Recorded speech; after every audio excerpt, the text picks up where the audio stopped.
그런 문명은 얼마나 발전했는지는 참 상상하고 소위 말하는 이제 그런 바다 깊이 한 200m 이하의 그 평평한 땅들 안에서 고대인들의 어떤 주거터 같은 이런 것들이 지금 굉장히 발견되고 있거든요, 실제로. 이게 인간의 어떤 과학이나 기술이 발전함에 따라서 어떤 지구의 어떤 그런 숨겨진 비밀들이라든가 고대 세계의 어떤 그런 것들이 많이 지금 사실은 발견되고, 특히 그 뭐 안 믿는 사람인데 데이비드 롤이라고 그런 고고학자, 유명한 세계적인 고고학자가 있는데 그분이 쓴 책이 2권 같은 걸 제가 읽어보면 그 사람은 거꾸로 추적에 들어간 거예요. 성경에 고대 기록이 있는 게 이게 정말 사실일까?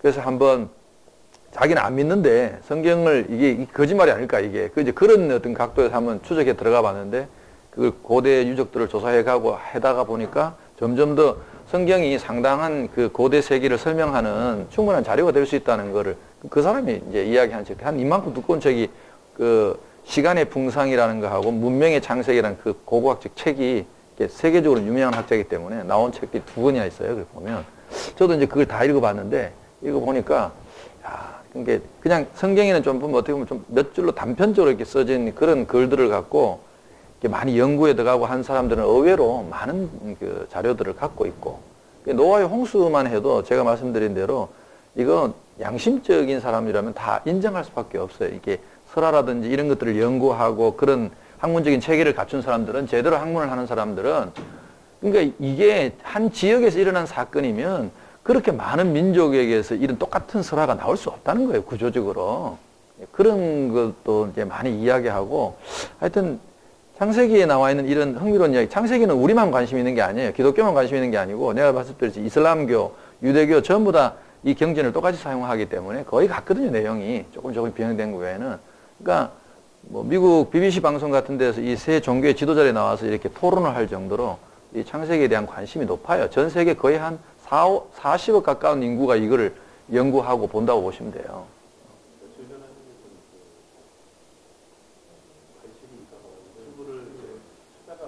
예.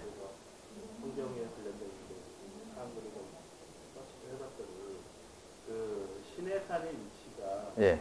지금의 우리가 알고 있는 그 위치가 아니고 미디안 땅에 있다고 했잖아요. 네네네. 사우디아라비아거든요. 네네. 사우디에 실제로 그 유적지가 지금도 남아 있어서 그 존재하고 그대로 그 모세가 바위를 쳐서 깨뜨렸던 바위나 이런 것들이 그대로 다 존재하고 있다고 지금 네, 그 책이 나와 있어요. 떨기나무라고, 예, 떨기나무라고 그 이제 우리나라의 김성학 집사님이라고 그분이 가서 거기서 이제 했는 책이 나와 있는데, 그분이 처음 이야기한 건 아니고요. 벌써 한 20, 30년 전에 그 외국 그 이제 신학자들 이런 사람들이 신의 산의 위치에 대해서 궁금해하고 해가지고 그런 이야기는 한 30년 전부터 있었습니다. 사실은 유적이나 있는데 사우디아라비아가 워낙 그거를 공개를 안 하니까 이제 그 사람이 개인적으로 조사한 거를 지금 학적으로 공적으로 인정할 수는 없어요, 우리 입장에서는. 그럼 이제 예를 들어서 같이 좀 가봐가지고 전부 다 그런 부분에 대해서 공감하고 봐야 이제 이게 인정이 되는데, 그 사람이 찍어온 몇 장의 사진만 갖고는 지금 현재 우리가 갖고 있는 어떤 그런 툴에 대해서, 구조에 대해서 바꿀 수는 없는데, 그러니까 이제 문제는 이 수에즈만 쪽으로 건너느냐 아카바만 쪽으로 건너느냐 하는 이제 그 차이거든요. 이제 홍해를 걷는 것 사실. 양을 치다가 자기네 그 집에서 양을 치다가 신의 산을 올라간 거기 때문에 그 신의 산의 위치는 자기네 사는 그 동네가 되거든요. 그러니까 이제 그 지명을 이야기할 때도 예를 들어서 미디안이라고 하는 그 지명이 이게 시대에 따라서 이쪽을 이만큼 포괄하는 시대도 있었고, 여기만 지금 그 말한 시나이 반도만 이야기하는 경우도 있었기 때문에 그것도 사실은 그분의 주장이나 그런 거대로 그렇게 딱 명확하게 이야기하기 좀 어려운 점이 좀 있습니다.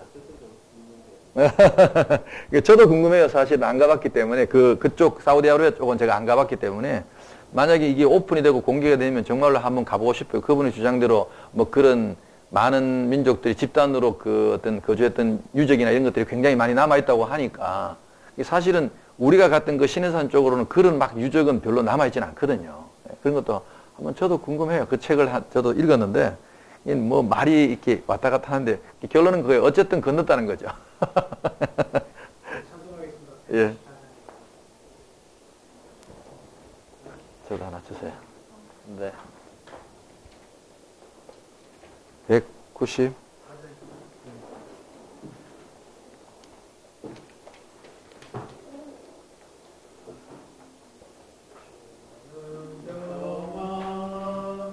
막힌 담을 모두 허셨네. 주는 평화, 우리의 평화. 주는 평화, 막힌 담을 모두 허셨네. 주는 평화, 우리의 평화. 염려다 맡기라, 주가 돌보시니. 주는 평화, 우리의 평화.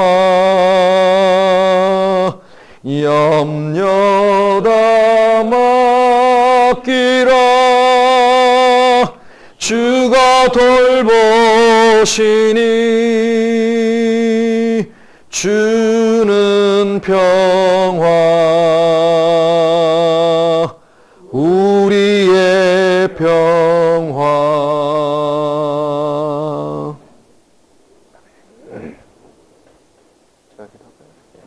기도하고 시작하겠습니다.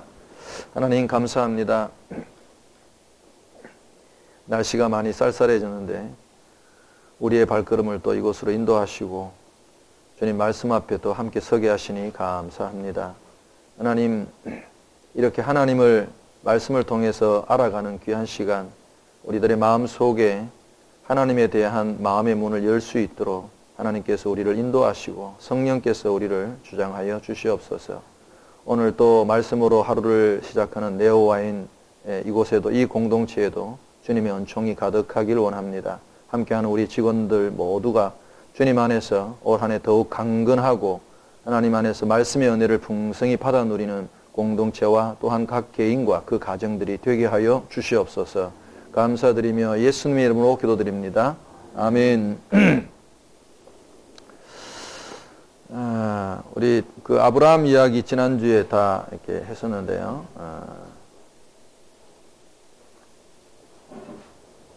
여기가 아브라함의 그 묘가 있는 그 막벨라 굴이라는 곳입니다. 막벨라 굴이 옛날에는 이제 굴 형태로 되어 있는데 그 위에 이제 기념 건물을 지은 것이죠. 이스라엘 사람들은 그 장례 풍습 자체가 일종의 풍장입니다. 그냥 시신을 그냥 굴 같은 데 이렇게 놓고 그 시신이 다 없어질 때까지 그냥 세월을 이러고, 이제 없어지면 또 그 굴에 또 다른 시신을 또 넣어가지고 같이 이제 합장도 하고 그런 형태입니다. 여기에 이제 이 막벨라 굴에 아브라함, 사라, 그 다음에 뭐 이삭, 야곱 다 이제 이 굴에 같이 이제 온 가족이 함께 장례 치러져 있다고 보시면 됩니다. 이게 이제 사라의 무덤입니다. 사라의 지금 묘가 있는 것이고, 요게 지금 아브라함의 무덤입니다. 아브라함의 무덤이 이제 예전에 이렇게 안 했다는 거지. 후대 사람들이 이렇게 한 거지. 예전에는 그냥 이렇게 시신을 놓아두는 겁니다. 지금은 이제 이스라엘 사람들이 뭐 아브라함을 워낙 자기들의 조상으로 귀히 여기니까 이제 이런 식으로 다 꾸며놓은 거겠죠. 아브라함 무덤 있는 것이고. 이게 이제 이삭과 리브가의 묘입니다. 막벨라 굴 위에 이제 세워진 그 건물에 이제 지금 이삭과 리브가 이렇게 묘가 이렇게 들어있습니다. 여기는 이제 터키인데, 여기는 이슬람 이제 사원인데, 이슬람 사람들도 아브라함을 자기의 조상으로 여기기 때문에 이슬람의 사람들도 여기 사원마다 아브라함 기념 사원들이 꽤 많이 있습니다. 여러 곳들이. 터키에 여기도 그렇고, 여기도 이제 그 아브라함 기념 사원이 터키에 있는 곳입니다. 여러 가지 이제 사원들이, 아브라함에 관련된 사원들이 세계 곳곳에 사실은 유대교에만 있는 게 아닙니다. 이게 아브라함이. 아브라함은 지금 유대교, 세계 3대 종교로 들 수 있는 유대교, 기독교, 이슬람교에서 전부 다 자기들의 어떤 그런 조상으로, 영적인 조상으로 여기기 때문에 그런 유적들이 곳곳에 좀 흩어져 있습니다. 오늘은 우리가 그 아브라함의 아들 이삭 그리고 야곱의 이야기를 좀 해보겠습니다.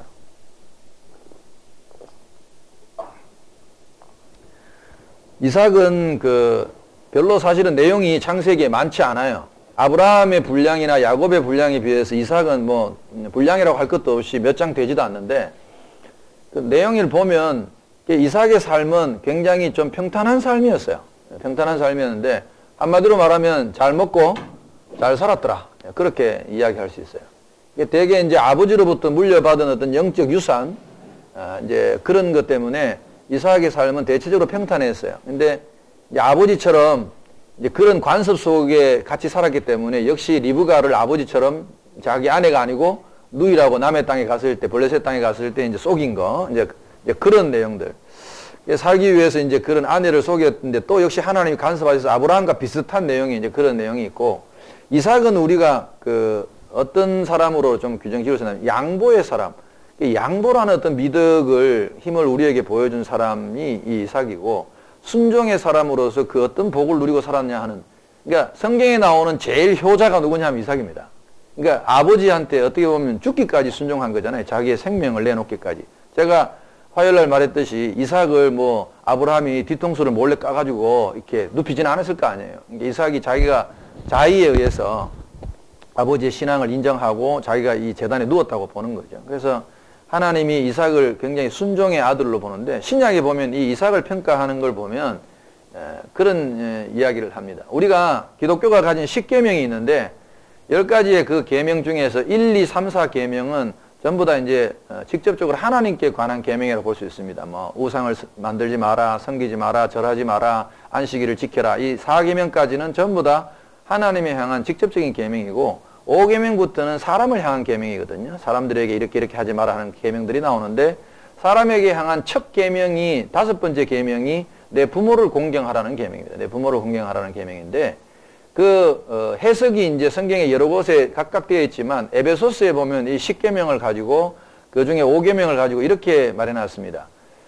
내 부모를 공경하라. 이는 약속이 있는 첫 계명이니 네가 땅에서 잘되고 장수하리라. 하나의 그 보너스가 붙어 있어요. 약속이 붙어 있어요. 보통 계명들은 법을 세워놨으면 당연히 그걸 지키는 것이 당연한 의무인데, 이 5계명은 지켰을 때 하나님이 어떤 보장을 해주셨다는 거예요. 그 보장 2가지가, 첫째가 땅에서 잘 된다, 2번째가 장수한다는 보장인데, 이 모델을 저는 이삭으로 봅니다. 이삭으로 보는데, 부모에게 가장 그 생명을 바쳐서 순종했던 아들이 이삭이었거든요. 그래서 그 뒤에 이삭의 삶을 보면 땅에서 잘 된다는 의미는 지금 우리로 말하자면 물질적인 복을 의미합니다.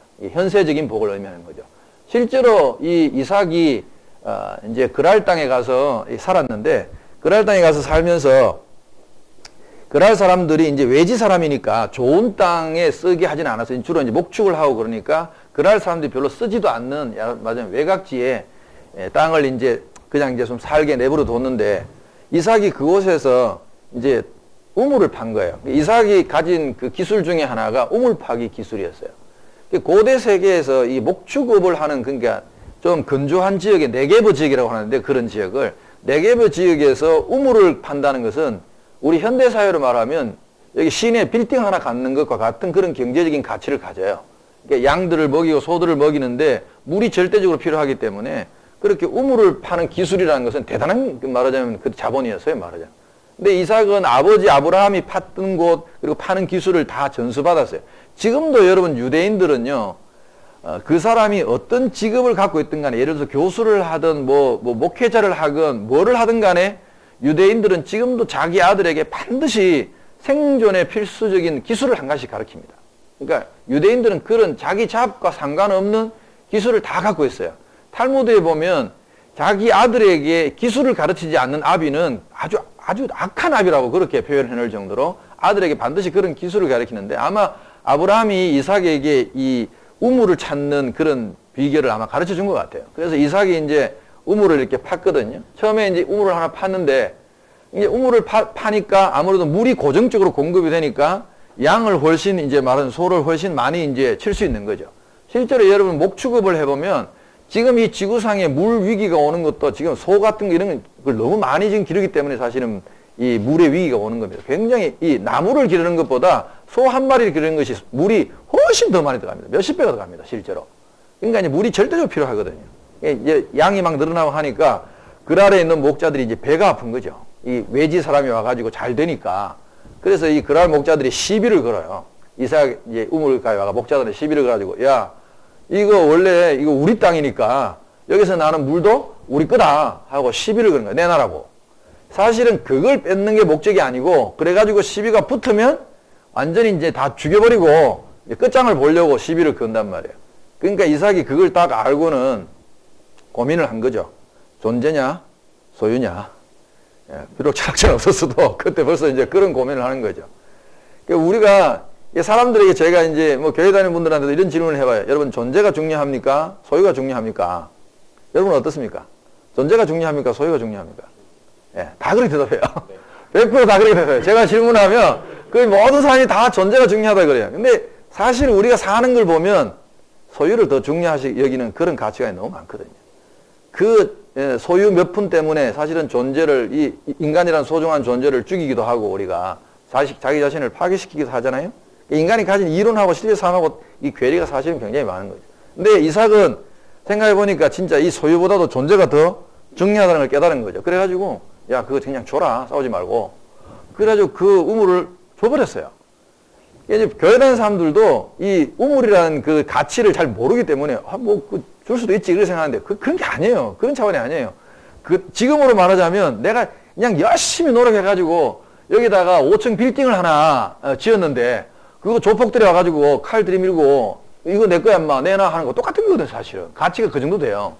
그걸 줬다는 거 우린 보통 그렇게 되면 뭐예요? 어떻게 5층짜리 예를 들어서 우리 부장님 이렇게 칼 들이밀고 내 5층 동안 빌딩을 지금 쇠빠지게 해서 쌌는데 조폭이 칼 들이밀고 내놔라 그러면 어떡하시겠어요? 줍니까? 아 대단하신 분이네. 나는 안 줄 것 같아. 죽여라 먹다라 나 못 준다. 그 5층 말이 그렇지 현실로 이게 이 30억 50억짜리를 이렇게 칼 들고 내놔라 그러면요 그거 쉽지 않습니다. 그 내놓기가. 그래 이제 그걸 준 거예요. 이 사람들이 너무 허무한 거예요. 이게 쉽게 주니까.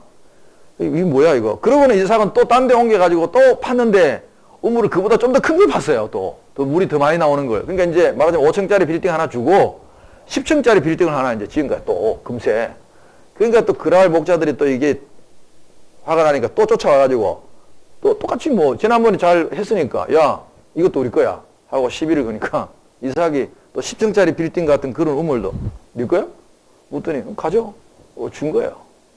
한 번도 아니고 2번이나 그랬어요. 그러면 여러분 생각에는 그 등신 같은 이삭이구나. 그러면 다음에 또 큰 걸 파면 가서 또 빼앗아야지. 그런 생각이 들 것 같아요. 이게 이야기여서 그런 거지 실제 여러분이 그런 일을 당했다 그러면요. 그건 무서운 겁니다. 이게 사람이 두려움이 와요. 이건 심리학적으로도 실험을 한 겁니다. 옛날에 영국이 인도를 다스릴 때, 인도를 지배할 때, 그 간디가 우리가 아는 대로 그 무저항 비폭력주의를 이렇게 썼잖아요. 그 이제 사람들이 그 인도인들이 그때 데모할 때 간디가 썼던 방법이 어떤 건지 아세요? 이 영국 군인들이 이제 총을 들고 이제 데모를 이제 진압하잖아요. 그러면 이 사람들은 인도 사람들 그 왜 하얀 옷 있잖아요. 인도 하얀 옷 그거 다 입고 전부 다 이제 뭐 아무 무기도 안 들고 이렇게 왕 몰려가는 게 아니라 한 사람씩 줄 이렇게 세로로 이렇게 쫙 서가지고 종대로 줄을 서가지고 한 사람씩 가가지고 영국 물러가라. 이 땅은 우리 거다 하고 그러면 예를 들어서 군인들이 앞에 딱 오니까 야 가 안 가? 쏜다? 쏴라. 그럼 빵 쏘잖아요. 한 명 죽잖아 한 명. 한 명 죽으면 그 뒤에 나올 사람이 또 죽고 엎어지면 거기서 또 우리는 독립을 원한다. 하고는 또 그게 하는 거예요. 그 빵 죽이는데 그게 총의사가 빵빵빵빵 그 군인이 쏠 수 있는 인원이 얼마나 될 것 같습니까 여러분? 그런 식으로 사람이 하얀 옷 입고 나와가지고 죽으면 또 나오고 죽으면 또 나오고 하면 과연 우리 인간이 얼마나 그 사람을 쏠 수 있을 것 같아요? 영국 군인들이 거기서 손들었거든요. 사실은 다. 이게 과학자들이 학자들이 실험을 해보니까 아무 죄도 없는 그 민간인 그 사람을 이 병사들이 총을 쏠 수 있는 인원이 최대 인원이 18명이라고 그래요. 그 이상 계속 쏘면요 자신이 미쳐버린답니다. 이 인간의 뇌 구조 자체가 돌아버린다는 거예요. 그런 실제로 우리가 전쟁터나 이런 데 나가서 막 하다가도 영화 같은 데 보면 막 사람들이 막 미쳐버리고 제정신이 아니게 되는 그런 현상 같은 거. 그러니까 사람이 어떤 계속해서 이런 식으로 이삭처럼 이렇게 하면요 자기도 모르게 어떤 그런 사람에 대한 두려움을 느낀다는 거죠. 나는 내가 깡패였더라도 진짜 칼을 들이밀었는데 이 사람이 5층짜리 10층짜리 빌딩을 그냥 예사롭지 않게 턱턱 만약에 이렇게 이삭처럼 내줬다고 한다면 저도 두려움을 느낄 것 같아요. 도대체 이 사람은 뭘까? 이 사람 뒤에는 뭐가 있었길래 이럴까? 그런 두려움이 들 것 같아요. 그래 이삭이 그걸 내주고는요 또 딴 데로 옮겼어요. 2개 내주고 또 딴 데로 옮겼는데 이번엔 더 큰 것도 팠어. 이름이 보면 에색, 신나, 르호봇 이름을 다 지어놨는데 그 이제 뭐 앞에 이름이 뭐 다툼 뭐 이런 거였는데 뒤에 가면 르호봇은 장소가 더 넓어짐 그런 뜻이에요. 더 큰 걸 팠어요. 마지막 한 30층짜리 빌딩을 또 지은 거죠. 그러니까 성경에 보면 그렇게 괴롭히던 그랄 왕이 이 뒤에 배후에서 이 사람이 다 조종한 거거든요. 그 사람이 뭐라고 이사가한테 찾아왔어요. 이제 평화 조약을 맺자고. 지가 먼저 찾아왔어요. 지금 괴롭히다가 와가지고 뭐라고 고백하냐 하면 나는 네 뒤에 함께 하시는 하나님이라는 신을 봤다. 그러니까 우리 앞으로 잘 지내자. 그러니까 이삭이 두려운 게 아니라 누가 두려운 거예요? 이삭 뒤에 있는 하나님이 두려운 거죠. 그래서 이 조약을 맺고 그때부터 이삭이 그 땅에서 평화롭게 살았어요. 그러니까 그 뒤에는 이삭의 이야기가 별로 없어요. 평화롭게 살았는데 그때 이삭이 누린 이 땅에서의 그 어떤 복이 뭐냐면 심었다 하면 100배를 거뒀다는 거예요. 100배. 그러니까 그 농사에 대한 것도 하나님 축복을 하셔가지고 나중에 이삭을 평가할 때 보면 마침내 그는 거부로 살았다 그렇게 표현했어요. 거부라는 건 오늘로 하면 재벌 아닙니까? 재벌. 그러니까 심었다 하면 100배의 결실을 맺고 그게 이제 이삭이 아버지 아브라함에게 순종해서 받았던 그 복이고 또 하나는 장수의 복을 분명히 누렸어요. 제가 왜 그 그래프 보여드렸죠. 이제 뭐 900살씩 살던 사람들이 홍수 이후에 수명이 뚝뚝뚝 떨어지는 그래프 보여드렸잖아요. 실제로 아브라함의 아버지 데라가 205세까지 살았고 아브라함이 175세까지 살았거든요. 그리고 그 이삭의 아들이었던 야곱이 147세, 그 다음에 요셉은 110세 이렇게 툭툭툭툭 떨어지는 그래프에서 이삭만 홀로 아버지보다 더 오래 살았어요. 이삭은 180세까지 살았습니다. 그러니까 이삭이 장수의 복을 누린 것도 분명하고 이 두 가지 복을 다 누린 사람이라고 볼 수 있죠. 저는 지금도 이 말씀을 그대로 믿어요. 뭐 우리가 한국 사람들이 유교 공자의 가르침을 받아가지고 뭐 기독교는 뭐 옛날 우리 어른들이 제사 안 지낸다고 호로자식들이라고 막 그러고 했지만 사실은 유교에서 말하던 공자가 말하던 그 부모 공경에 대한 것은요 기독교만큼 강한 종교가 없습니다. 사실은 계명에 딱 못을 박았는데요. 5번째 계명에 인간을 향한 제일 첫 번째 계명을 놓고 내 부모를 공경하라 그랬어요. 아버지와 어머니를 공경하고 그 공경함에 있어서 하나님이 복까지 보장까지 해주신 것이 기독교의 계명입니다. 이게 그런 점을 좀 우리가 좀 볼 수 있으면 좋겠고, 그러니까 이 제사를 지낸다는 것은 부모 공경의 차원이 아니라 이거는 우리는 우상 숭배냐 아니냐의 그런 교리적인 문제지 돌아가신 부모님에 대해서 그런 어떤 공경하지 않는 그런 마음의 태도가 아닙니다. 저도 부모님이 다 돌아가셨고 저도 부모님이 있는 사람인데 그 부모님에 대한 그 기억 그런 어떤 추모 그런 마음도 여전히 갖고 있어요. 우리는 단지 이런 위패를 안 쓰고 뭐 제사상을 이렇게 안 차리는 것 뿐이지 우리도 다 아버지가 돌아가신 날 어머니가 돌아가신 날 우리 형제들이 다 모여가지고 돌아가신 분을 우리가 추모하고 뭐 다 해요. 그러니까 공자가 원래 가르쳤던 그 부모에 대한 어떤 공경에 대한 그런 정신은 여전히 우리도 갖고 있다는 거예요. 똑같이. 근데 형식이 다를 뿐이지 부모에 대한 어떤 섬김이나 추모하는 어떤 형식의 차이일 뿐이지 제사를 지내느냐 안 지내느냐 그걸로 단순히 기독교는 뭐 부모도 모르는 그런 종교다 이런 식의 편견은 정말 위험하다는 생각을 해요. 우리도 똑같이 어느 종교보다도 부모에 대한 특히 이제 그런 게 더 강하죠. 사실은요 유교의 성리학이나 이런 것도 공부를 제대로 한 분들은요 이 공자의 가르침을 연구해보고 여러분 장자의 가르침을 공부해보세요. 그런 관심이 있는 분들은 해보시면요 그 깊은 진리들이 기독교에서 말하는 진리들과 별로 다르지 않습니다. 사실은 실제로 유교도 우리 한국에 들어오면서 왜곡되고 변형된 게 굉장히 많아요. 공자의 어떤 부모에 대한 성미라든지 제사 이런 것들은 후대에 와서 왜곡되고 우리나라에서 바뀐 게 사실은 굉장히 많습니다. 그러니까 부모에 대한 어떤 공경의 마음, 그 근본적인 중심은요 다 똑같다고 볼 수 있어요. 성경에도 그래서 이삭이 부모에게 순종하는 그런 모습이나 유대인들은 굉장히 그런 게 강합니다. 우리나라에도 보면 네 부모가 살아있을 때 섬기기를 다 해라 그랬어요. 죽고 난 뒤에 울고 불고 뭐 제사상을 화려하게 차리는 거 사실 그게 무슨 효도가 되겠습니까? 솔직히 말해요. 살아 계실 때 우리가 부모님에 대해서 정말 제대로 공경하고 부모를 섬기는 그 마음이 더 저도 중요하다고 생각해요. 죽고 난 뒤에 그 영혼이 어떻게 되느냐 하는 문제는 이제 종교적으로 교리상의 문제이기 때문에 그건 따져야겠지만 이거 살아있는 부모를 섬기는 데 있어서는 다 똑같다는 것이죠. 방식이 죽은 부모에 대한 섬김의 방식이 다를 뿐이죠. 어쨌든 이삭은 리브가라는 부인을 얻어가지고 결혼을 했는데 아들을 이제 오랫동안 사실은 아이를 못 낳다가 아들을 이제 쌍둥이 아들을 낳았어요. 쌍둥이 아들을 낳았는데 그 쌍둥이 아들이 이제 에서와 이제 야곱이라는 쌍둥이 아들이에요. 이게 지금 현존에 있는 민족들의 조상이에요. 그 에서의 족속들도 사실은 이게 남아 있었고, 지금은 이제 에서의 족속들이 거의 다 없어져 버렸고, 이 야곱의 족속들만, 이스라엘 족속들만 살아남았는데, 아무튼 쌍둥이로 태어났어요. 쌍둥이로 태어났는데, 이 에서는 성경에 이제 그 에돔이라는 이름으로 한참 동안 성경에 많이 나옵니다. 에서의 자손들이. 처음에는 에서가 먼저, 야곱이 먼저 나오려고 그러다가, 이 에서가 이제, 말하자면 속에서 잡아 당겼는지 뒤로 밀리고, 에서가 먼저 나왔어요. 나왔는데, 에서의 이름이 유대인들은 어떤 그런 상황에 따라서 아이들의 이름을 잘 지어요.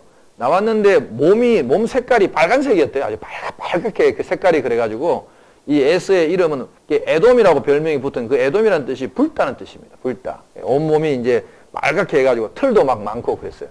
저는 그게 이해가 돼요. 우리 큰애를 낳았는데, 큰아들을 낳았는데 우리 큰애가 나오니까 보통 애들이 머리가 없잖아요. 근데 우리 큰애는 머리를 막 한 2달, 3달 기른 것처럼 머리가 이렇게 산발이 돼가지고 이제 큰애가 머리 나오고, 우리 작은애 같은 경우에도 온몸에 등 뒤에까지 이렇게 털이 있어요. 이상하게. 나는 털이 없거든요. 저는 이게 다리에도 그 털이 없고 거의 털이 없이 맨들한 사람인데, 우리 아들 둘이는 그렇게 털이 많아요. 우리 작은 아들은 지금도 벗겨놓으면 좀 약간 원숭이 아닌가 싶을 정도로 덩어리에 이렇게 털도 많고, 날 때부터 그렇게 털이 많았어요. 그래서 나는 이제, 에서의 그 말도 이해가 되더라고요. 아들을 낳아보니까. 그렇게 이제 털이 많은 사람이었고, 야곱은 매끈매끈한 사람이었다 그래요. 야곱은 이름이 뜻이 뭐냐 하면, 형이 나오는데, 그 형의 쌍둥이인데 형의 발꿈치를 잡고 연이어서 나왔다 그래요. 이어서. 참 그 엄마가 힘들었을 것 같아요. 제가 보니까. 발꿈치를 잡고 나왔다 해서, 야곱의 이름은 움켜잡다는 뜻입니다. 그러니까 그런 어떤 태어날 때 상황, 내가 이삭의 이름 짓는 거 이야기 했잖아요. 그런 상황 때문에, 웃기네, 이렇게 짓듯이, 이름을 그 야곱도 움켜잡고 나왔다고 해서, 이름을 그대로 썼어요. 유대인들은. 그런 이름을 보면 그 아이의 상황을, 그 사람의 상황을 알 수 있을 정도예요. 그래서 움켜잡다는 뜻으로 이름이 지어졌어요. 두 쌍둥이가 자랐는데, 그 남자 둘이가 태어났는데 일란성인 같은데, 제가 볼 때는 성격이나 외모나 이런 것들이 많이 이렇게 차이가 나요. 이렇게 에서는 좀 성격도 좀 말하자면 외향적이고, 요즘 말하면 이제 터프 가이 그런 쪽이고, 야곱은 집에서 조용조용히 지내는 이제 그런 스타일의 아들이었다고 봐요. 그게 이제 에서는 성격이 외향적이고 하니까 밖에 나가서 사람도 쉽게 잘 사귀고 해서, 에서는 한 40살 됐는데 벌써 부인이 2명이 있다는 게 성경에 기록되어 있어요. 그 가나안 여인들 다 꼬셔가지고 이제 2명의 부인을 갖고 있었는데, 야곱은 그때까지 장가도 못 가고 좀 내성적으로 집에 있었던 것 같아요. 그러니까 주로 이삭은 이 큰아들을 좋아했어요. 큰아들이 맨날 이제 사냥하러 나가가지고, 사냥해가지고 찜성들 잡아가지고 이상한 이제 음식들, 별미를, 고기를 잘 구워가지고 주니까 이제 그거 되게 좋아했고, 야곱은 이제 집에서 조용조용히 어머니를, 리브가를 잘 도와가지고 그렇게 지내기 때문에 어머니의 사랑을 받고, 아무튼 두 형제가 그렇게 좀 다르게 자랐는데, 이 야곱은 그 어떤 불만이 이제 움켜잡으려고, 이제 야곱의 일생을 제가 그 움켜잡은 인생에서 내려놓은 인생으로 그렇게 정의를 하는데, 성경의 이 족장들 인물들 가운데서 사람들에게 이렇게 물어보면, 대체로 이 조사를 해보면, 예를 들어서 아브라함, 이삭, 야곱, 요셉 이 4사람 중에 누가 나랑 제일 가까운 거 같냐, 좀 공감이 가냐 물으면 대개 야곱 이야기를 많이 해요. 이게 누구처럼 살고 싶으냐 물으면 다 이삭처럼 살고 싶다고 해요. 왜냐면 이삭처럼 평탄하게 거부로 오래 장수를 누리고 뭐 물질의 복을 누리고 살았으니까, 이삭은 아버지 덕분에 그렇게 살고 싶다고 하지만, 사실은 제일 가깝게 공감이 가는 거는 야곱이란 말이에요. 우리도 보면 인생이 뭔가 욕심을 갖고 뭔가 움켜쥐려고 하는 그런 사람들이 있거든요, 실제로. 야곱이 제일 먼저 움켜쥐려고 했던 거는 장자권이었어요, 장자권. 지금 우리는 장자권에 대한 의미가 별로 없지만, 사실 우리나라도 한 몇십 년 전만 해도 이게 장자권이 대단했잖아요. 모든 상속을 거의 뭐 집에 큰아들이 다 가져가 버렸잖아요.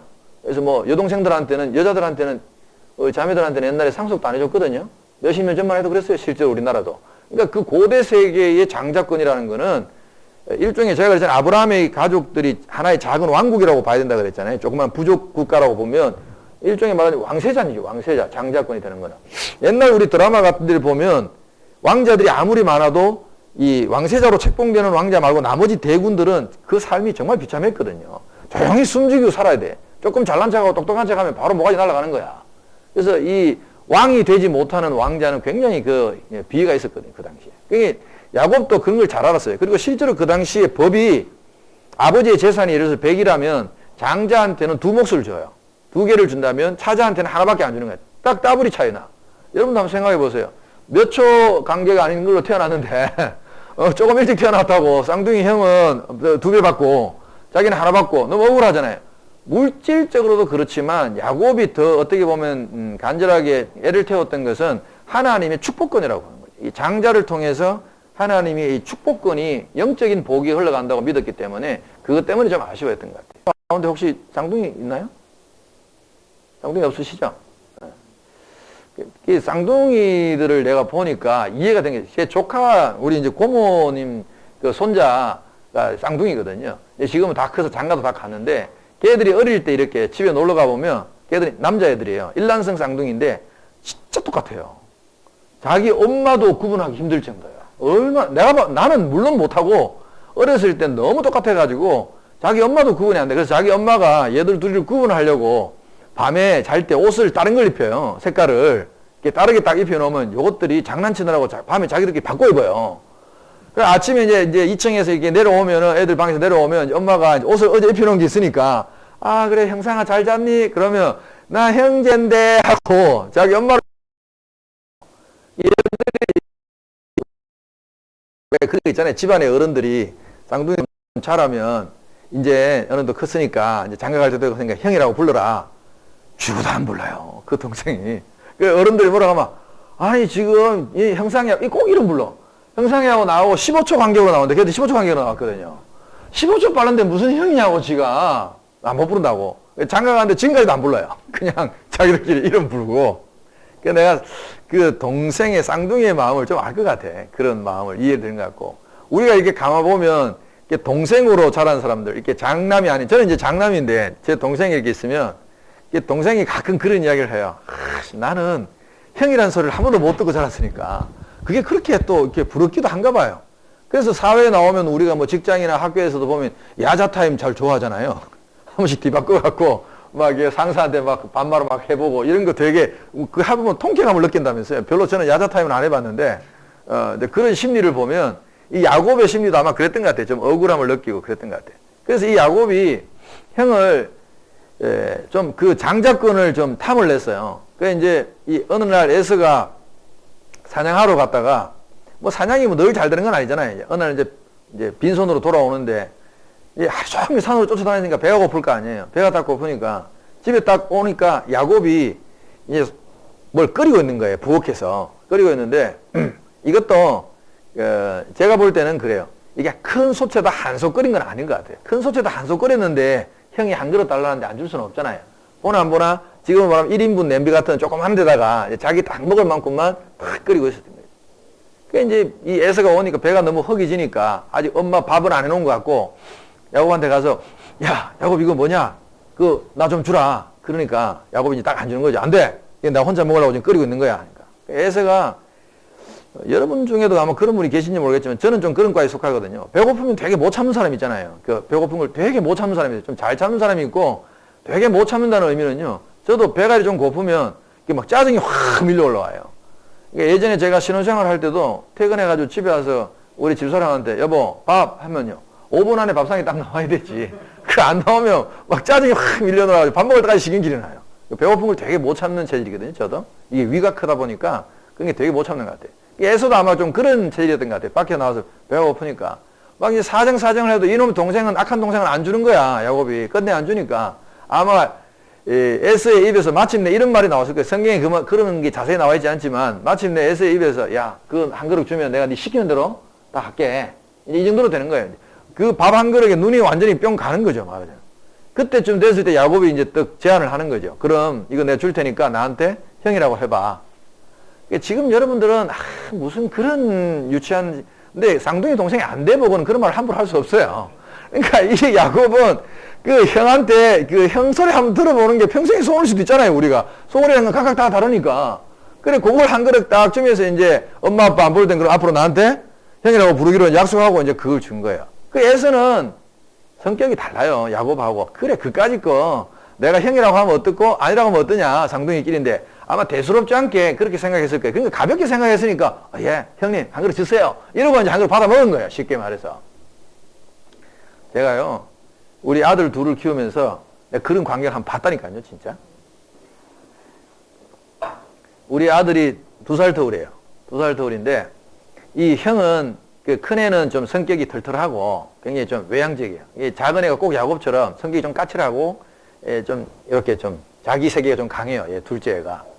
그 이제, 덩치가, 우리 큰 애는 덩치가 커요. 키도 형이 한 10cm 이상 더 크거든요. 1m 85고, 우리 작은 애 75니까, 덩치도 작아요. 우리 작은 애는 이렇게 좀 호리호리한 편이고, 큰 애는 지금 90kg가 되니까 등발도 좀 크죠. 어릴 때부터 좀 덩치에 좀 차이도 좀 있었어요. 그러니까 얘는, 우리 큰 애는 농구를 좋아해가지고 맨날 밖에 나가서 이제 농구하고 이렇게 오면, 하루는 제가 집에 이렇게 있는데, 우리 작은 애가 그 라면을 하나 끓이고 있더라고. 라면을 하나 다 끓이고 있는데, 마침 그때 큰 놈이 이제 농구하고 이제 막 땀을 뻘뻘 흘리고 들어왔는데, 보니까 라면 냄새가 이제 솔솔 나잖아요. 그러니까 꼭 이 장면이 연출이 돼, 진짜. 이 큰 놈이 우리 작은 놈한테, 야, 진수야, 이게 무슨 냄새야? 라면 끓였냐? 형이랑 같이 먹자. 그러니까 우리 작은 아들이 어떻게 했겠어요? 안 돼! 이거 나 먹으려고 지금 하나 딱 끓이고 있는데, 이거 나 혼자 먹을 거야. 그러니까, 야, 형이 지금 농구하고 와서 배가 너무 고프니까 이거 좀 같이 먹자. 그러니까, 야, 내가 방에서 어떻게 하나 하고 이제 두고 봤더니 우리 작은 놈이 절대 안 주는 거예요. 한 젓가락도 안 줘. 너도 끓여 먹으라고. 그러니까, 야, 그래도 형인데, 형이 좀 달라 그러면 너 좀 줘야지. 그러니까, 아니, 형이면 다야? 그러면서, 동생, 형이면 다야? 그러면서, 형은 자기가 끓여 먹어야지. 왜 나한테 달라 그래? 그래가지고, 뭐라고 해가지고, 결국 그 형이 동생한테 온갖 아양을 다 떨어가지고, 타협을 해가지고, 이제 반씩 이렇게 얻어먹더라고요. 야, 그 동생을 하는 거 보니까, 야, 저런 면이 있구나, 분명히. 그 이제 야곱이 그렇게 했는데, 나중에 히브리서에 보면요, 신약에 보면, 이 에스의 이 장면을 성경 기자는 어떻게 평가하느냐 하면은, 그가 장자의 명분을 너무 가볍게, 경솔하게 넘겼다. 그렇게 표현을 합니다. 그러니까, 그 어떤 그 명분이 가진 그 가치를 좀 너무 가볍게 여긴 거죠. 그러니까 저는 이 이야기를 읽으면서 항상 그런 생각을 합니다. 제가 하나님을 믿는 사람으로서, 제가 신앙을 가진 사람으로서 이 세상에서 어떤 우리가 가지고 있는 신앙에 이제 명분이 있다면 그 명분을 이 세상의 어떤 그런 가치, 좀 어떤 하찮은 어떤 그런 가치 때문에 이런 내가 가진 소중한 명분을 함부로 가볍게 우리가 넘길 수 없다. 가볍게 취급할 수 없구나 하는 거. 옛날에 우리의 선배들에 보면 그렇게 가난하게 살아서도 선비의 어떤 그런 어떤 명분, 가치 이런 거를 자기 목숨과도 바꾸었던. 사람이 살아가는 데 있어서 어떤 물질이나 이런 어떤 가치가 다가 아니라는 거. 우리가 정신적이고 혹은 어떤 영적인 이런 어떤 가치에 대해서도 좀 더 깊이 생각이 될 부분이 아닌가. 이 에서의 어떤 삶은 어떻게 보면 그 밥 한 그릇에 자기의 어떤 가치와 명분을 판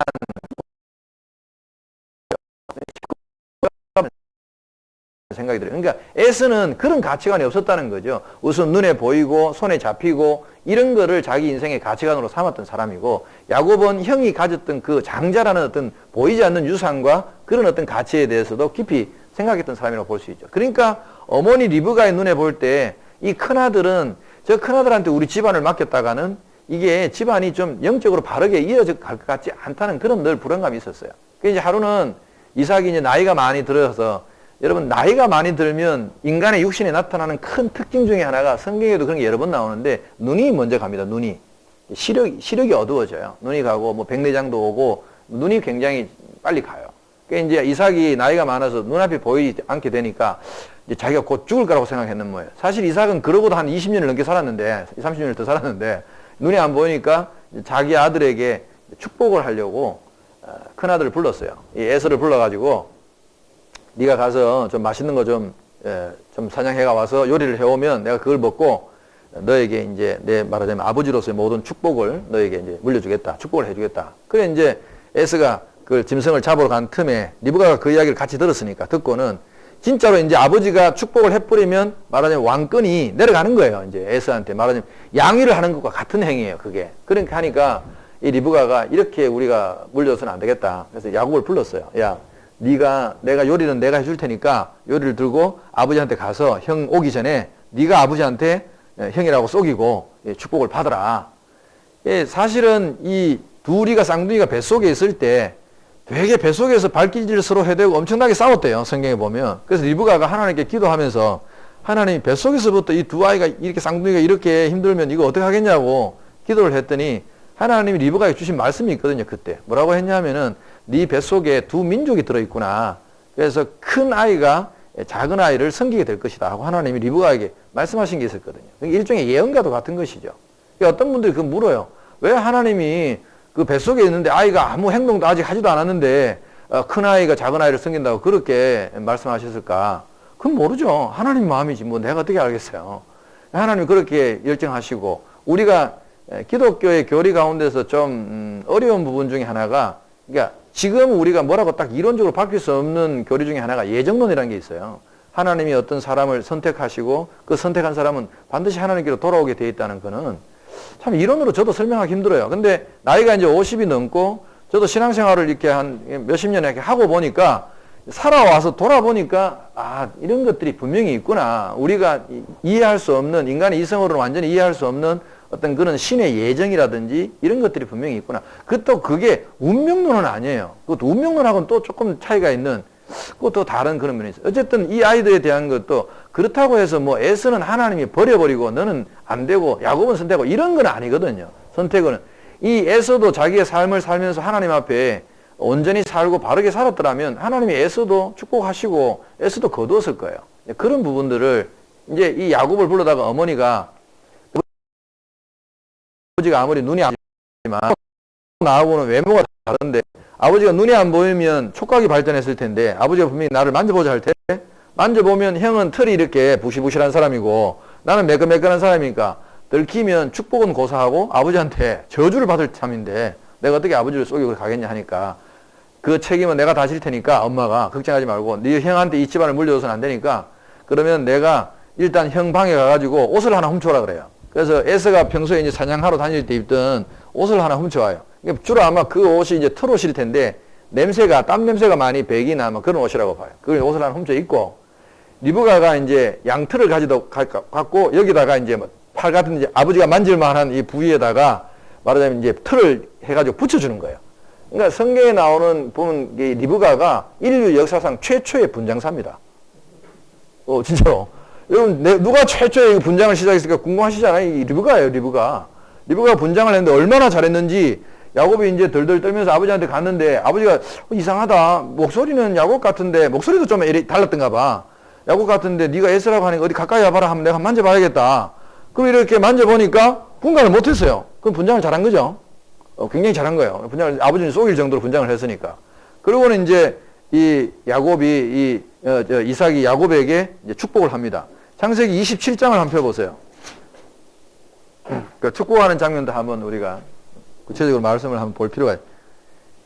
옛날 사람들은 자식에게 어떤 축복을 했을까? 한번 여러분 보시는 것도 27장 27절 한번 보세요. 27절.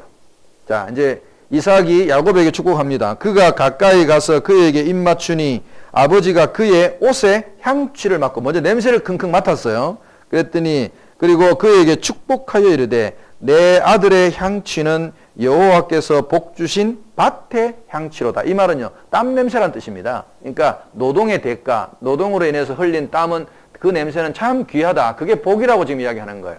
그 다음에 하나님은 하늘의 이슬과 이것도 이스라엘의 기후를 좀 아셔야 돼요. 이스라엘은요, 건기와 우기가 분명한 나라거든요. 건기와 우기가 분명한데 건기 때는 비가 한 방울도 안 와요. 한 방울도 안 오는 대신에 이 기온의 차이에 의해서 이슬이 이렇게 내려요. 이슬이 막 굵은 빗방울처럼 우리가 생각하는 이슬하고 틀려요. 굉장히 굵어요.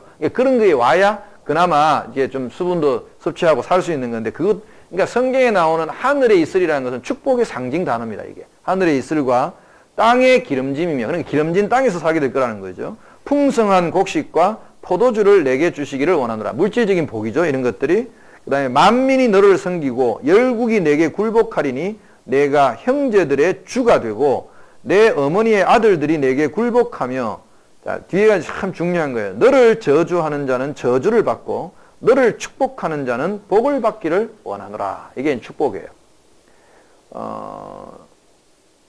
저는 지금도 이 축복권을 그대로 믿는 사람입니다. 그래서 저도 제 아이들에게 이 축복을 하려고 지금도 준비를 하고 있어요. 아이들을 이렇게 늘 관찰하고 아이들을 늘 지켜보면서 우리 아이들에게 정말 필요한 축복이 뭘까? 그 아버지로서 늘 생각을 합니다.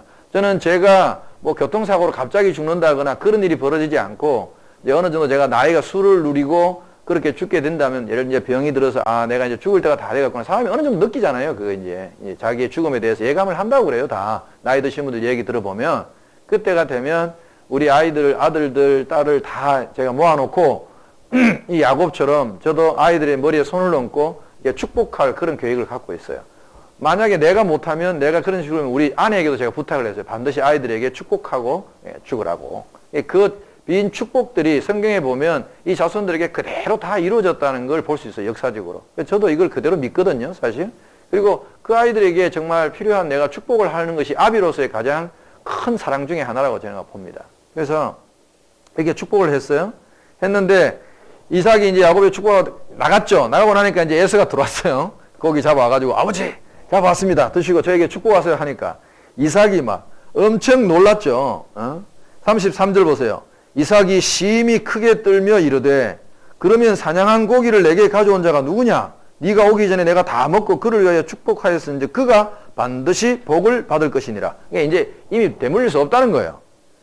이 유대인들의 전성에 보면요. 33절에 이삭이 심히 크게 떨었다 나와 있는데 왜 이삭이 한번 떨었던 적이 모리아산에서 누웠을 때 아닙니까?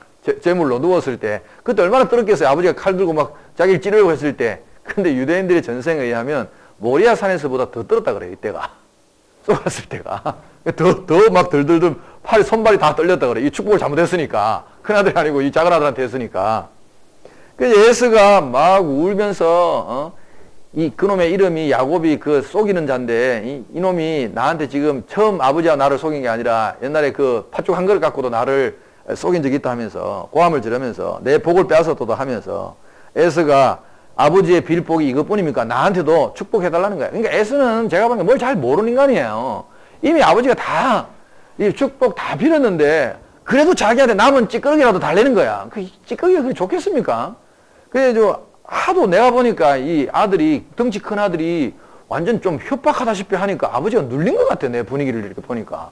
제가 이걸 느낌을 언제 가졌냐 하면 우리 큰 놈이 고등학교 2학년 가니까 벌써 키가 180이 넘어가니까 등발이 이렇게 좋고 이러니까 이제 어릴 때는 이놈이 나한테 그랬는데 뭐 내가 야 막 뭐 이러니까 에이 아빠 왜 그래 하면서 또 가가 내 어깨를 확 누르는데 위압감을 확 느끼겠다니까 내가 덩치 큰 아들이 와서 그러니까 그래서 야 이거 최고 근데 속으로요 야 이게 벌써 이놈이 커가지고 185이 나보다 한 10cm가 더 크니까 덩치도 90kg가 넘으니 이놈이 콱 누르니까 진짜 겁나더라니까요 아들이 그게 아마 그런 분위기였을 거예요. 그래서 에스가 하도 그러니까 아버지가 소리를 높여 울고 막 이러니까 축복을 합니다. 39절에 한번 보세요. 여러분도 이게 축복이 되려나 한번 잘 보세요. 그 아버지 이삭이 그에게 대답하여 이르되 너의 주소는 땅의 기름짐에서 멀고 무슨 소리일까? 너 기름진 땅에서 못 산다는 얘기 아닙니까? 멀다는 얘기는. 그리고 내리는 하늘 이슬에서도 멀대요. 그럼 이슬 안 내리는 땅이잖아요. 이것도.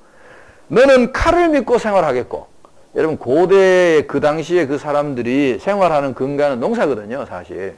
그렇잖아요. 농업이 다 산업의 근간이었는데 칼을 믿고 생활하겠고 그 당시에 칼을 믿고 생활할 게 뭐가 있겠습니까? 강도짓 하는 것밖에 더 있겠어요? 요즘은 말하면 너는 조폭이 되겠고 이게 별로 축복같이 않아 보여요. 칼을 믿고 생활하는 건 별로 아름답지 못한 생활이거든요. 사실은. 내 아우를 섬길 것이며 네가 매임을 벗을 때는 그 멍에를 내 목에서 떨쳐버리리라.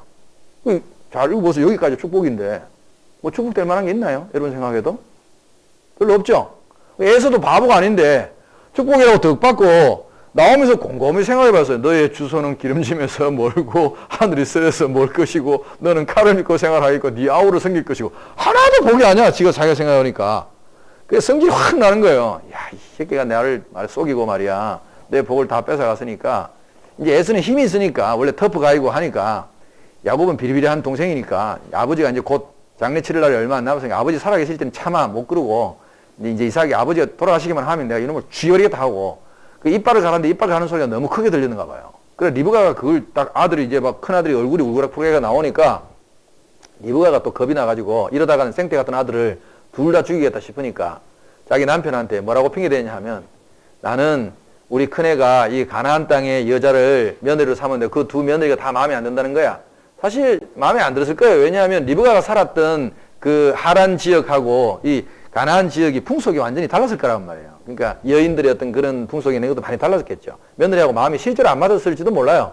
그러니까 두 며느리가 마음에 안 드니까 우리 작은 아들 며느리는 절대 이 땅의 여자를 삼지 말고 내 고향 땅으로 가가지고 내 고향 족속 중에서 내 며느리를 보고 싶다고 이제 남편한테 이제 쫄랐죠.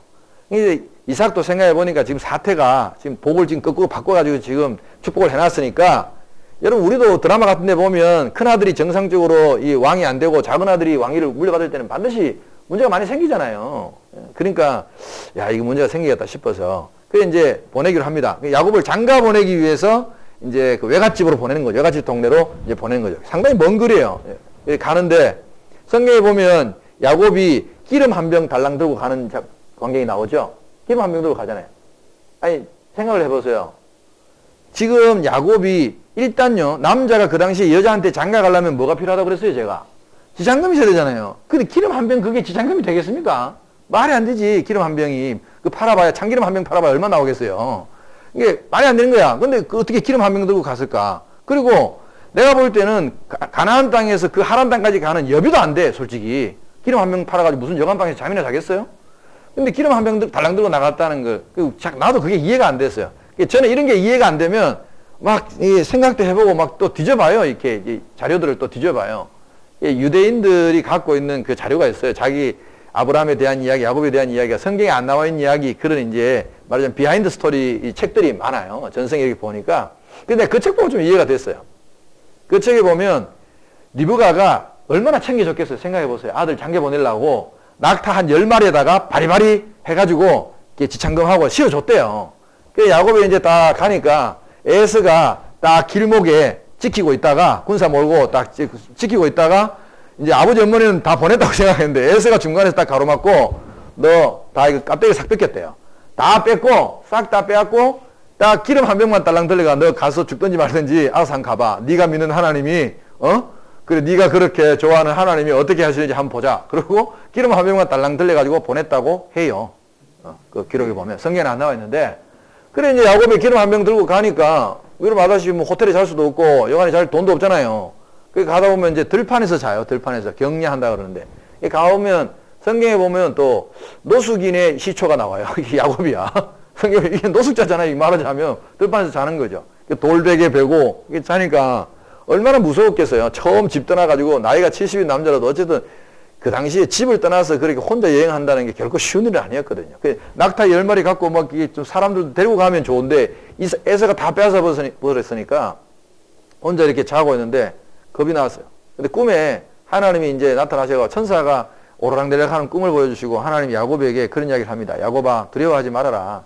내가 너와 함께 할 것이다. 그게 이제 성경에 나오는 임마누엘의 첫 약속입니다. 하나님이 내가 너와 함께 하겠다는 게 이제 그걸 임마누엘이라고 그러는데 그 약속을 하시면서 네가 그 여갓집에 갔다가 다시 집으로 돌아올 때까지 내가 항상 너와 함께 하겠다. 너를 지켜주겠다. 약속을 해요. 그 야곱이 막 감동을 먹어가지고 하나님이 정말 이 약속을 지키시면 나도 하나님 앞에 두 가지 약속을 지키겠다 그래요. 이게 이제 우리가 교회에서 말하는 교인들이 말하는 서원 기도라고 있어요. 서원 기도의 이제 시초라고 볼 수 있어요. 서원 기도는 뭐냐 하면은 뭔가 이루기 힘든 그런 어떤 문제가 있을 때 내가 뭘 걸고 기도하는 거예요. 하나님이 이걸 나한테 이루어 주시면 나도 그에 상당한 어떤 대가를 치르겠습니다라고 일종의 계약적인 기도예요. 기도의 종류도 여러 가지가 있는데 그런 기도를 이제 서원 기도라고 해요. 그래서 야곱이 두 가지를 약속합니다. 하나님이 약속대로 나를, 왜냐하면 지금 자기의 사정이 솔직히 제가 말씀드린 것처럼 기름 한 병 들고 그 외갓집까지 갈동말동 하거든요. 사실은 가는 것도 보장이 안 돼. 사실은 목숨이 왔다 갔다 하는 판이거든요. 굶어 죽을 수 있는 상황이에요. 그래서 그걸 약속하시면 내가 물질을 얻은 것에서 10분의 1을 하나님 앞에 내가 바치겠습니다. 그거 약속했고, 그리고 돌아왔을 때, 무사히 돌아왔을 때, 지금 내가 요 베고 잤던 요 돌베개, 요 자리에, 거기가 베델이라는 곳이거든요. 그 장소에 하나님의 제단을 쌓고 하나님께 내가 경배하는 제사를 드리겠습니다. 두 가지 이제 약속을 하고 외갓집으로 갔죠. 외갓집으로 갔는데, 우물가에서 이제 그 외갓집을 수습을 했는데 딱 마침 이렇게 찾았어요. 외갓집을 잘 찾았는데, 뭐 외삼촌 집이 유명한 집이었으니까. 외삼촌의 이름이 라반이었어요. 그러니까 리브가의 오빠죠. 그 라반의 집에서 처음에 가서 이제 환대를 받으면서 한 달 정도 이렇게 머물렀는데, 외삼촌이 이제 조카가 이제 일을 계속 거들어 줬겠죠. 야곱이 이제 집에서 양 이게 돌보고 하는 그런 데 아마 소질이 있었던 것 같아요. 그러니까 가만 보면 에서처럼 성격이 이렇게 터프하지는 않고 좀 침착하고 좀 세밀하고 아마 그런 성격이었던 것 같아요. 그러니까 양을 잘 친 것 같아요, 야곱이. 외삼촌이 되게 좋아했어요, 야곱을. 그래서 얘를 좀 붙들어 놓고 싶은 거죠. 그 야곱은 장가들로 왔는데 장가들 미천이 없잖아요, 사실. 돈이 없으니까 장가들 마음도 말도 못하고. 그 이제 외삼촌이, 야, 네가 아무리 조카지만 내가 어떻게 공짜로 일을 시키겠냐. 이제 임금 계약을 하자. 계약을 하는데 어떻게 할까 그러니까 야곱이 조심스럽게 말을 꺼내요. 사실 외삼촌 집에 딸이 둘이 있는데 그 큰 딸이 레아고 둘째 딸이 라헬이에요. 이 야곱이 이제 움켜쥐려고 했던 장자권을 이미 지금 놓치고 왔잖아요. 형한테 다 뺏기고 왔잖아요. 이게 두 번째 움켜쥐려고 했던 게 이제 정욕이죠, 말하자면. 이게 욕심이죠. 예쁜 여자에 대한 욕심이 있었어요. 남자는 다 예쁜 여자에 대한 욕심이 다 있어요.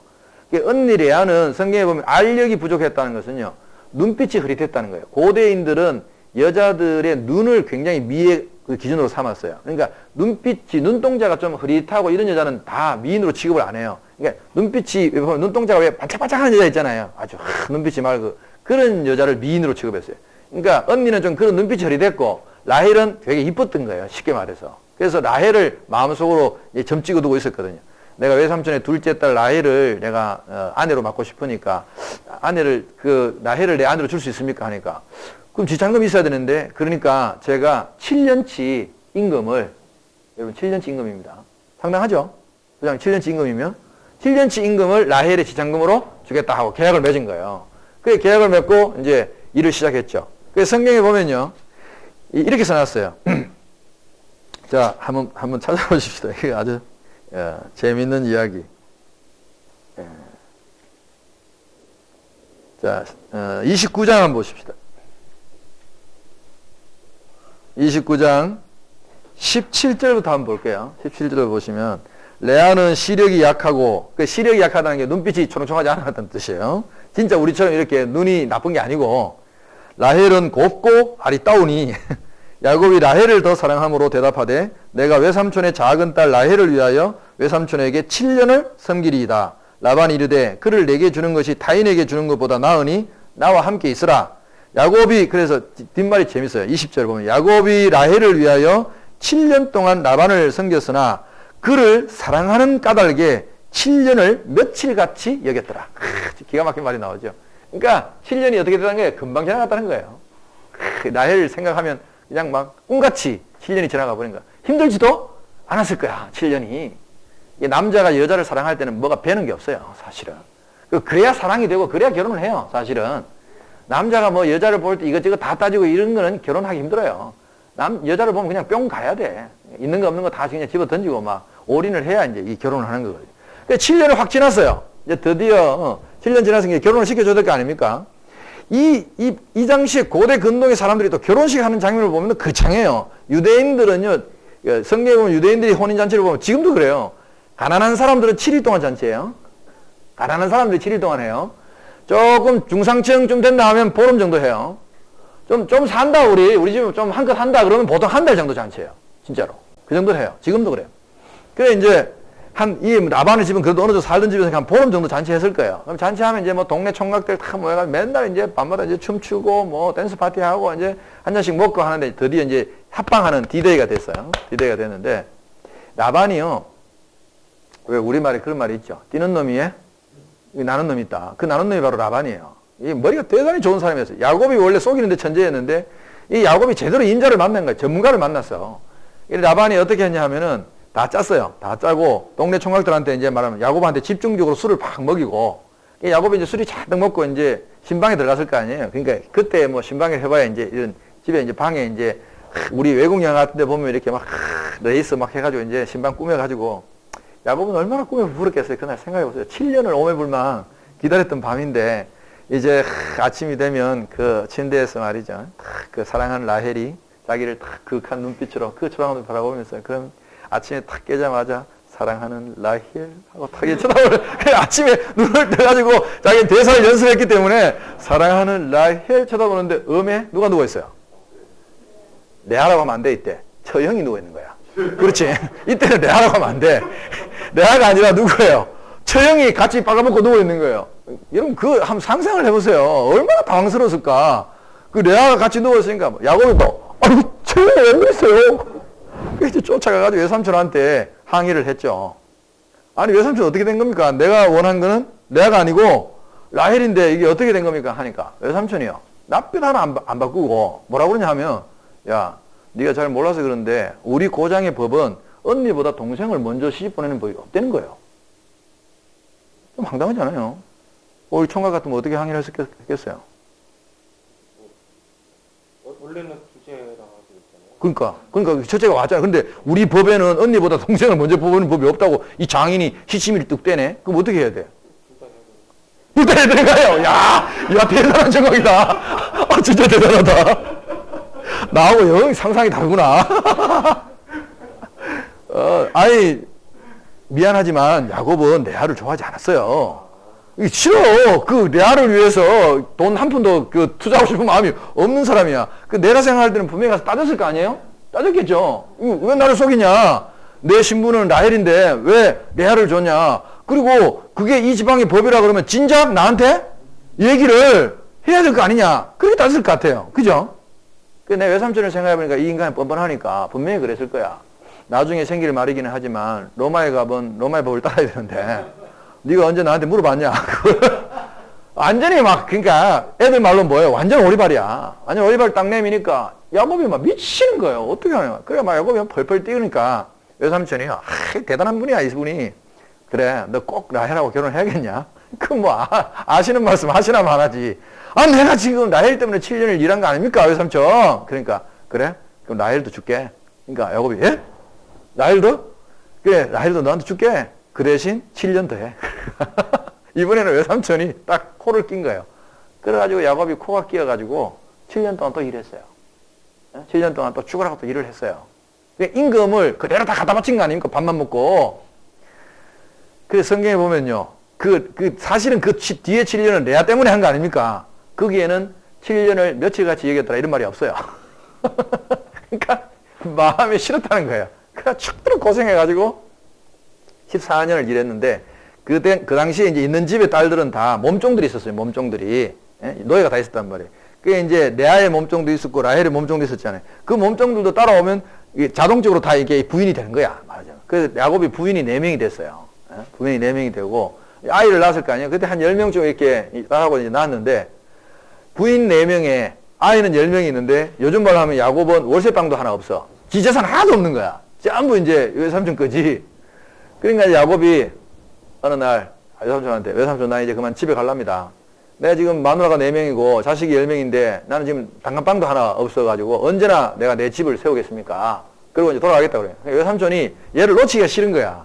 왜냐면 외삼촌 집이 야곱이 와가지고 막 헌신적으로 양을 쳐주는 바람에 이게 재산이 엄청 불어났거든요. 그러니까 이 라반이 야 조카야 그러지 말고 이제 왜냐면 더 이상 팔아먹을 딸이 없어요. 2딸 다 팔아먹었기 때문에 그러지 말고 우리 계약을 하자. 계약을 해가지고 너랑 나랑 계약해갖고 이제 정식으로 이제 임금 계약을 하자. 그래서 성경에 보면 이제 6년을 그러고 임금 계약을 했는데 야곱이 외삼촌이 하도 자기를 속이니까 월급 얼마 이런 것도 언제든지 뒤집힐지 모르고 그리고 월급 받아갖고 지금 그 지나간 14년의 세월을 보상받을 길이 없다는 생각이 드는 거예요. 그래서 요즘은 말하면 돈 내기 수당제로 합시다. 외삼촌.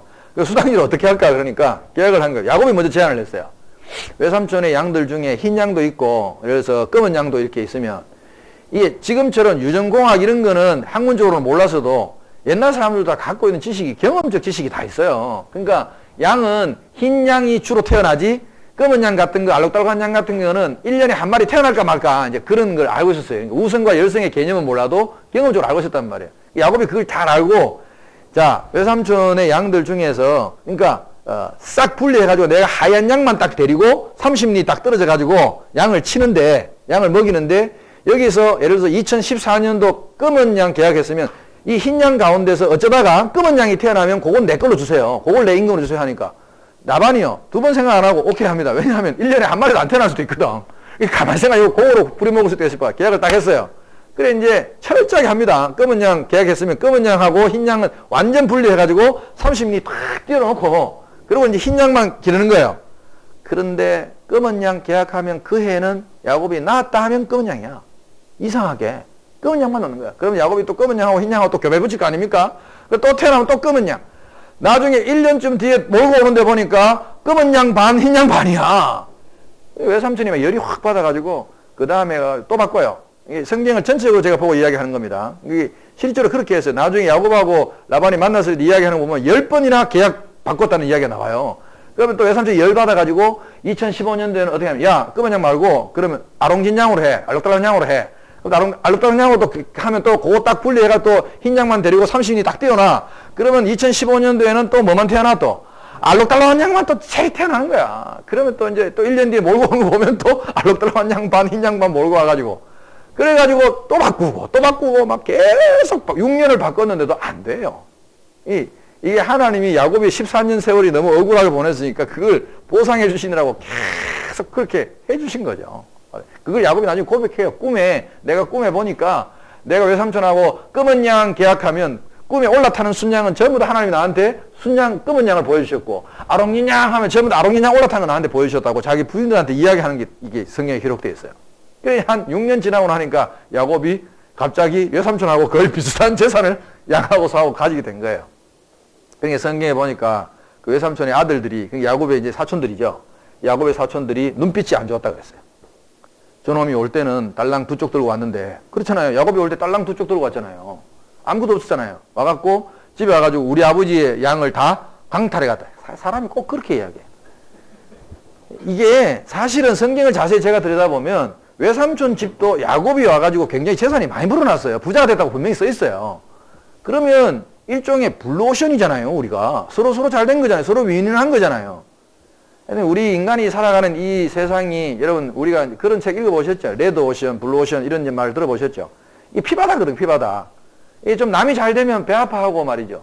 서로 좀 잘 되는 그런 마음을 가지면 좋은데, 야곱이 겁이 나가지고 이러다가 또 인간들이 우리 지방의 법은 이 땅에서 얻은 재물은 우리 거다 또 이래버리면 다 뺏기는 거 아니에요. 골치 아픈 거잖아요. 그래서 야곱이 부인들하고 의논을 해요.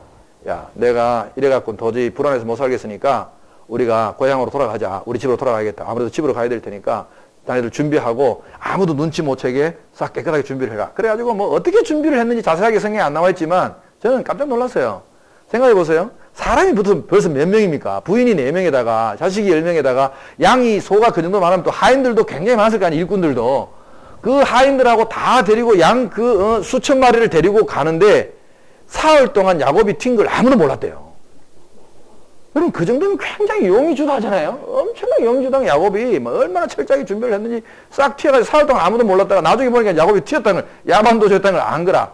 그래가지고 라반이 기병대를 몰고, 말 탄 기병대를 몰고 이 사위를 잡으러 옵니다. 사위이자 조카 아니에요. 잡으러 와. 처음에 내가 분위기를 봐서는 라반이 정말 잡으면 다 죽여버리고 빼앗을 생각을 하고 온 것 같아요. 그러니까 내일이면 여기는 이제 걸어가는 거고 저기는 말 타고 오니까 죽여 있을 거 아닙니까? 잡아가. 내일이면 만날 쯤 했을 때 라반의 꿈에 하나님이 나타나세요. 하나님이 나타나셔가지고 라반한테 나타나가지고 쉽게 말하면 이렇게 말하는 거예요. 야, 네가 뭔데 지금 칼 들고 지금 야곱을 쫓아왔냐? 내일 야곱을 만났을 때 너는 선악간에, 그 말이 중요해요. 선악간에 너는 입 다물어. 그렇게 이야기해요, 하나님. 제가 그걸 어떻게 해석하냐면 하나님이 보실 때도 야곱의 한 행동이 이 올바른 행동은 아니었다는 거예요. 무슨 말이냐 하면 외삼촌이 죽이겠다고 협박한 적은 없거든요. 그냥 아들들의 눈빛이 좀 사나웠던 거지. 그렇다고 뭐 뺏겠다고 직접적으로 행동을 했거나 그런 건 없었단 말이에요. 지가 겁을 먹고 지레짐작으로 튄 거지. 그 생각해보세요. 그래, 딸이 다 아버지한테 인사도 안 하고 외손자들이 그래 할아버지한테 인사도 안 하고 온 거, 그 인간적으로 잘한 게 아니잖아요. 하나님 보시기에도 그게 잘한 건 아니다. 그런데 그걸 네가 칼 들고 쫓아와서 뭐라고 할 일은 아니라는 거죠. 뭐라고 해도 내가 뭐라고 하고 나무라고 내가 나무라지 왜 네가 지금 칼 들고 죽이려고 하냐. 그러니까 라반이요, 이 신의 현년을 만난 사람도 제가 굉장히 두려워한다 그랬잖아요. 그걸 잔뜩 집어먹고는 다음날 아침에 가가지고 야곱한테 살짝 기가 죽어가지고 야곱이 이제 장인을 보니까 겁이 덜컥 났죠. 어쩐 일이십니까 하니까 너 인마 나한테 어떻게 이럴 수가 있어? 어? 나한테 말도 안 하고 이 딸들은 다 내 딸이고 이 손자들이 다 내 아이인데 작별 키스도 없이 어떻게 이렇게 야반도주를 할 수 있어?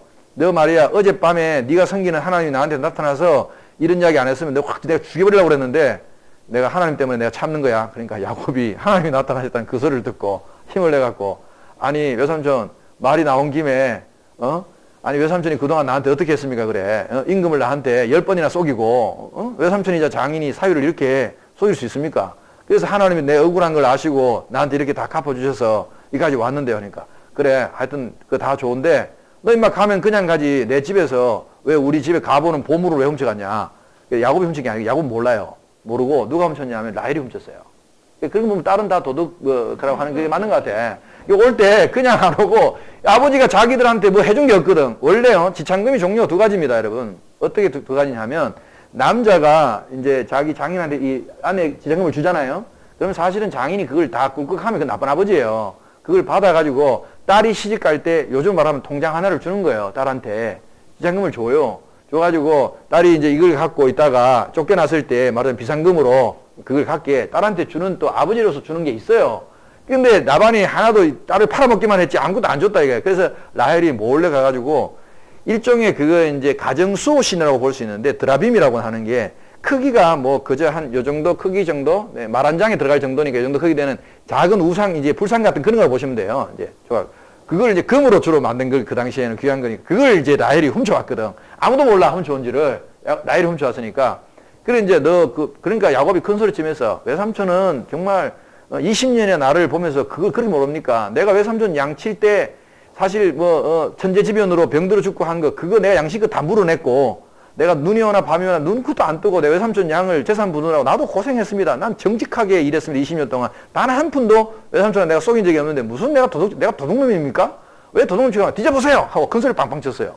내가 보니까 야곱이 굉장히 위험했어요. 죽을 뻔했거든 진짜 마누라 때문에. 외삼촌이 실제로 뒤집니다. 막 뒤져요. 텐트마다 자기가 그 중요한 거니까 뒤지는데 이제 라헬의 텐트에 들어갔어요. 근데 라헬이 그 말 한 장 있잖아요. 말 이렇게 위에 어느 안장 그 밑에다가 이제 드라빔을 딱 감춰놓고 그게 이제 딱 앉아 있어요. 딱 앉아 있는데 이 아버지가 들어오면요. 뭐 요즘은 뭐 별로 우리 이제 자매들이 그런 예법이 별로 없지만 우리나라도 예전에 아버지가 들어오면 발딱 일어나가지고 인사해야 되거든요. 시집간 딸이 그 먹거든 그 당시에. 근데 이제 안 일어나.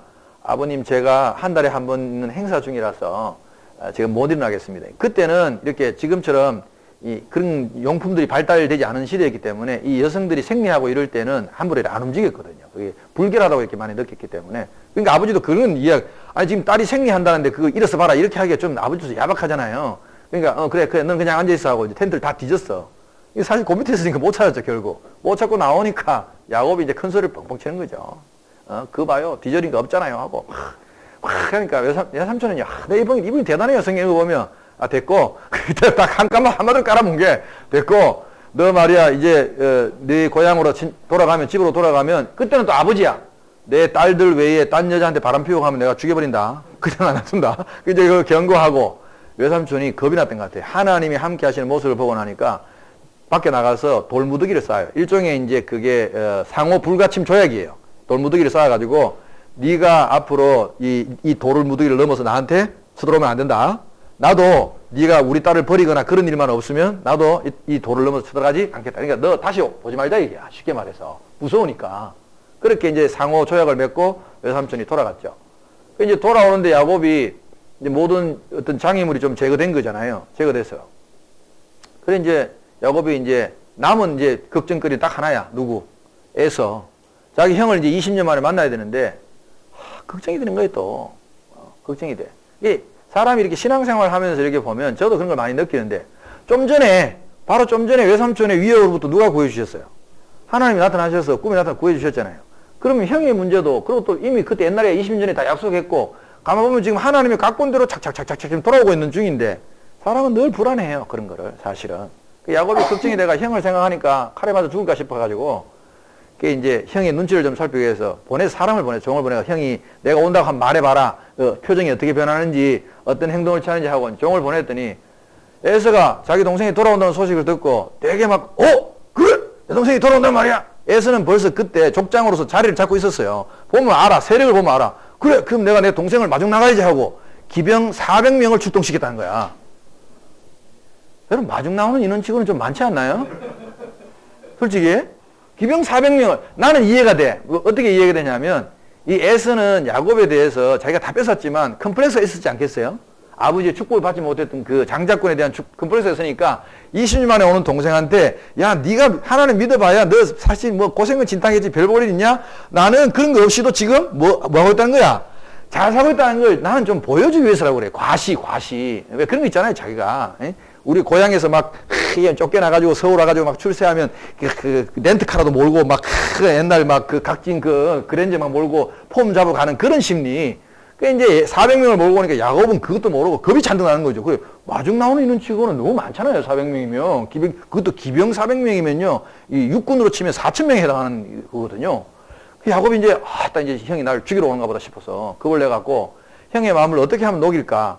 이 야곱은 약간 보면 좀 여성스러운 면이 있어요. 형한테 이게 예물을, 선물을 줍니다. 이 양 몇백 마리 뭐 소매발 해가지고 종을 보내갖고 딱 줘. 그러면 이제, 이거 뭐냐? 그러면, 우리 주인 야곱이 형님에게 드린 예물입니다. 그러면 또 조금 이렇게 오면요. 또 양 몇백 마리 해가지고 또 찔끔 주고 또 찔끔 주고 요렇게 이제 나눠서 줘요. 선물을.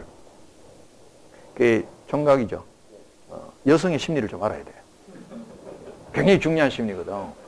요즘 여성들은 좀 어떤지 모르겠지만 보통 내가 이제 우리 부인하고 연애를 5년 하고 이제 내가 결혼해가 지금 거의 한 30년 가까이 살아보니까 여자들은요, 선물 되게 좋아해요.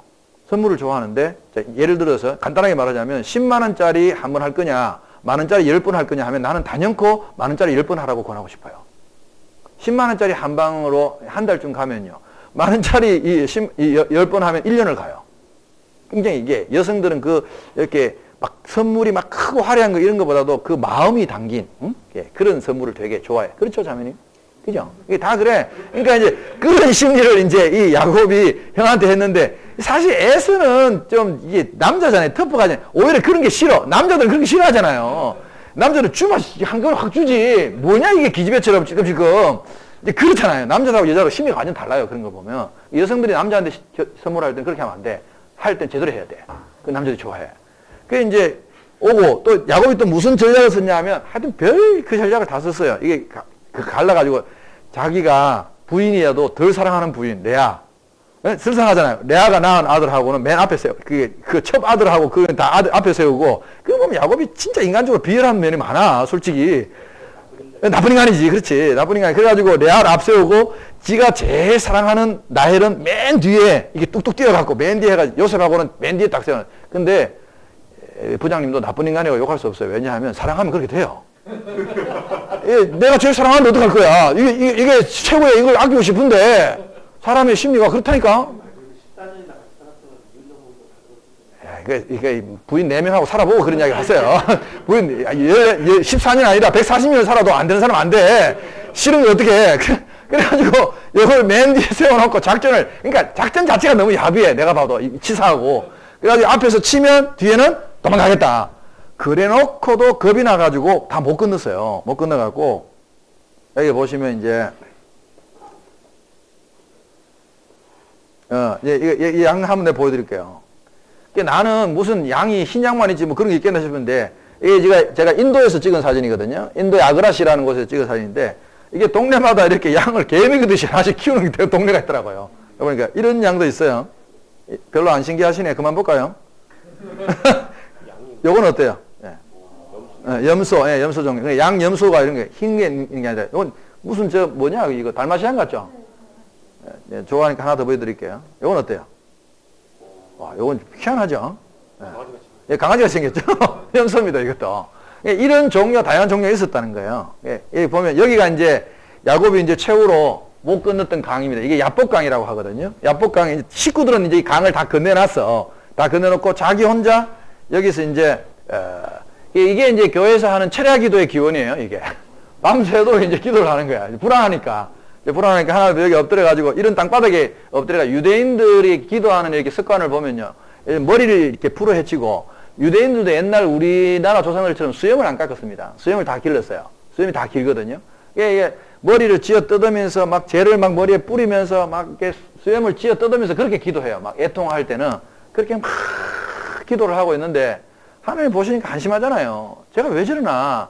지금 각본대로 잘 돌아오고 있는데 그냥 안심하고 오면 되는데 라반도 나타나서 내가 다 말려줬는데 저러고 있으니까 그래서 하나님이 걱정이 돼갖고 좀 알려줘라 제가 가서 천사를 한 명 보냈어요. 야곱의 별명이 하나 있습니다. 야곱의 별명이 샬롬이라는 별명이 있어요. 그러니까 샬롬이라는 말은 안녕, 평안 그런 뜻이거든요. 로는 부정접두어입니다. 영어로 말하면 NO, 노에 해당해요. 그러니까 샬롬이니까 야곱은 샬롬하지 못한 인간이야. 가만 보면 왜 사람 그런 사람이 있잖아요. 어떤 사람 만나면 피스메이커가 있고 분위기 안 좋았는데 이 사람은 막 분위기를 좋게 만드는 사람이 있고 우리끼리 분위기 좋았는데 어떤 인간이 하나 나타나면 분위기가 다 깨는 인간이 있죠. 야곱이 그런 종류거든. 왜냐면 레아하고 라헬도 사이 좋은 자매였는데 야곱이 가가지고 둘이가 머리 깔치 뜯고 나중에 보면 합한 채 갖고 막 뒤에서 뜯고 싸워요. 자매간에. 하여튼 야곱이 끼었다 하면 아버지와 어머니가 불화하고 자매간에 불화하고 좀 그런 종류 인간이야. 그러니까 이 천사가 야곱을 잘 몰랐던 것 같아요. 경험이 부족한 천사였어요. 야곱 가까이 가면 안 되는데 야곱이 막 기도하고 있으니까 이제 천사가 이제 가서 알려줘야 되잖아요. 이제 알려주는 내용은 뭐냐면 걱정하지 말고 돌아와라. 하나님 다 지켜주시는데 사실은 그거밖에 없어 내용이. 천사가 가가지고 왔다고 하니까 이 소리를 한번 쳐다봐야 뭐 이야기를 할 거 아닙니까? 근데 야곱이 막 자기 막 기도하느라고 정신이 쳐다보지도 않아. 천사가 가까이 가면 안 되는데 가까이 가가지고 이제 흔드는 거죠. 어이 야곱 하고 흔드니까 야곱이 눈을 딱 떠보니까 뭐가 벌써 딱 분위기가 이상한 사람이 하나 서 있으니까 야곱의 이름이 뭡니까? 움켜잡는 자 아닙니까? 특기를 발휘해가지고 천사의 발목을 팍 움켜잡았죠. 여러분 천사는요 날개가 있는 존재입니다. 아시죠?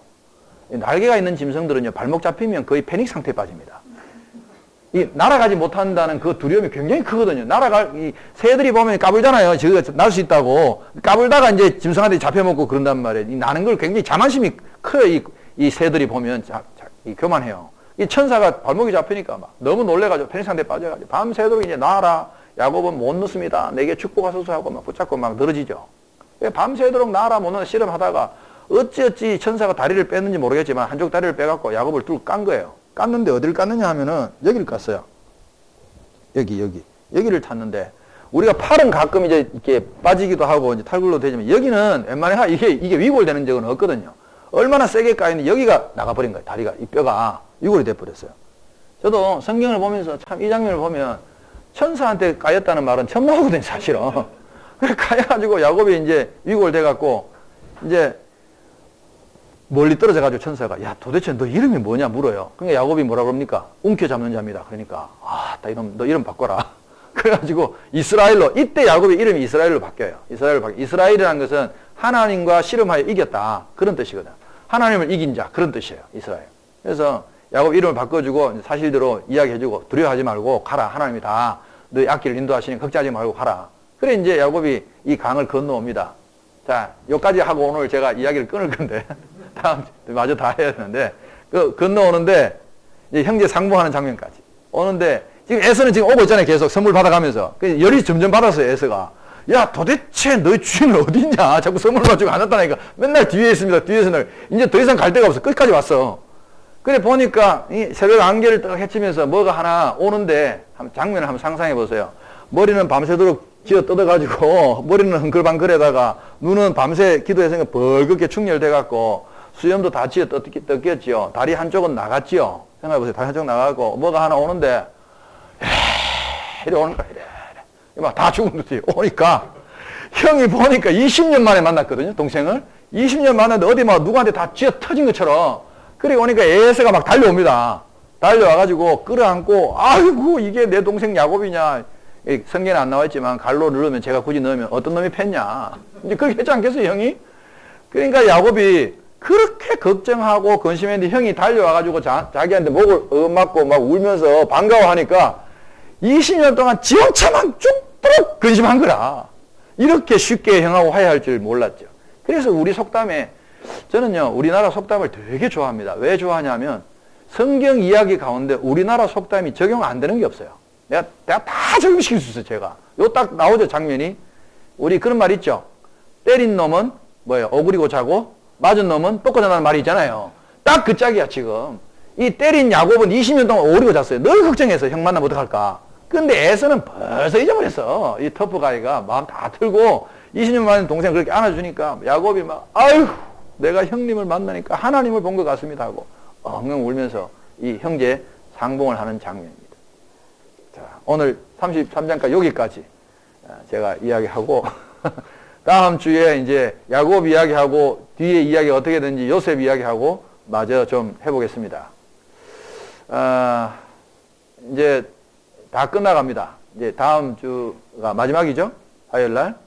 그래서 여러분들이 이번 6주간의 기간에 좀 이야기를 재밌게 들으셨으면 한번 창세기 우리 50장까지인데 창세기라도 한 권 한번 좀 다 읽어보시고 다음 주에 미리 한번 읽어오시면 요셉 이야기 한번 읽어오시면 제가 지금 이렇게 이야기하는 게 훨씬 더 실감나고 아마 재밌을 겁니다. 그래서 우리가 야곱의 일생 아직 끝나지 않아서 움켜잡은 자의 이 일생이 어떻게 끝날까 우리가 한번 또 기대해 보시고 한번 읽어 보시면서 야곱이 이스라엘로 변화된 그 삶의 변화를 우리도 한번 우리 삶 속에서 한번 체험해 보는 그런 시간이 됐으면 좋겠습니다. 기도하십시다. 하나님 감사합니다. 우리 사람이 살아가는 일생에 있어서 우리에게도 욕심이 있고 또 움켜잡으려고 하는 마음들이 있습니다. 하나님 우리가 삶을 살아가는 이 세상에서의 가치관을 어떻게 가져야 할 것인지를 말씀을 통해서 깨닫는 시간 되게 해주시고 사랑하는 귀한 이 형제 자매들이 영혼들이 하나님 안에서 어떤 삶의 가치를 가져야 할 것인지 어떤 삶의 방향을 추구해야 될 것인지 바라볼 수 있는 영적인 눈을 허락하여 주시옵소서.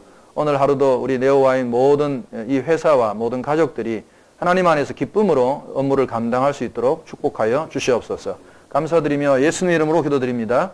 아멘. 수고하셨습니다.